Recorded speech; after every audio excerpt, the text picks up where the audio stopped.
भगवान बुद्ध देव और मनुष्यों के शास्ता थे, परंतु सबसे पहले वह मनुष्य थे। मनुष्य बढ़कर देवता बनता है, यह प्राचीन मान्यता थी। आज भी हम मनुष्यत्व के ऊपर देवत्व की बात करते हैं, परंतु बुद्ध ने इस क्रम को पलट दिया। उन्होंने कहा, यह जो मनुष्यता है वही देवताओं का सुक्ति प्राप्त करना कहलाती है। देवता जब सुक्ति प्राप्त करता है तब वह मनुष्य बनता है। देवताओं में विलास है, राग, द्वेष, ईर्ष्या और मोह भी वहाँ है। निर्वाण की साधना वहाँ नहीं हो सकती, इसके लिए देवताओं को मनुष्य बनना पड़ता है।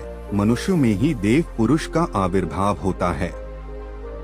जिनको देवता नमस्कार करते हैं, मानवता धर्म का उपदेश देने वाले बुद्ध स्वयं मानवता के जीते जागते रूप थे। यहाँ उनके जीवन से संबंधित कुछ प्रसंग दिए जाते हैं, जिनसे उनके व्यक्तित्व में बैठी हुई गहरी मानवता का दर्शन होता है।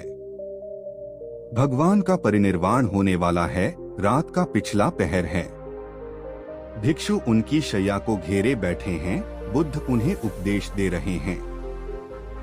कह रहे हैं, भिक्षुओं, बुद्ध धर्म और संघ के विषय में कुछ शंका हो तो पूछ लो। पीछे मलाल मत करना कि भगवान हमारे सामने थे, पर हम उनसे कुछ पूछ न सके।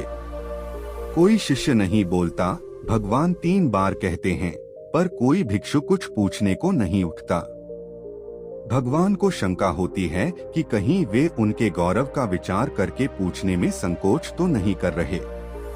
इसलिए वह कहते हैं, शायद भिक्षुओं, तुम मेरे गौरव के कारण नहीं पूछ रहे। जैसे मित्र मित्र से पूछता है, वैसे तुम मुझसे पूछो।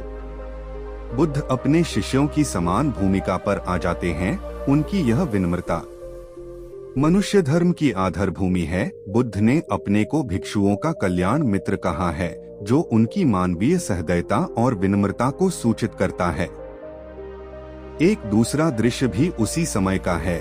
चंद करमार पुत्र के यहाँ बुद्ध ने अंतिम भोजन किया था। उसके बाद ही उन्हें खून गिरने की कड़ी बीमारी हो गई थी, जो उनके शरीरांत का कारण बनी। बुद्ध को उसके हृदय का बड़ा ध्यान था।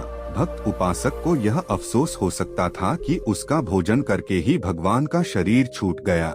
इसलिए आखिरी सांस लेने से पहले उन्होंने आनंद को आदेश दिया।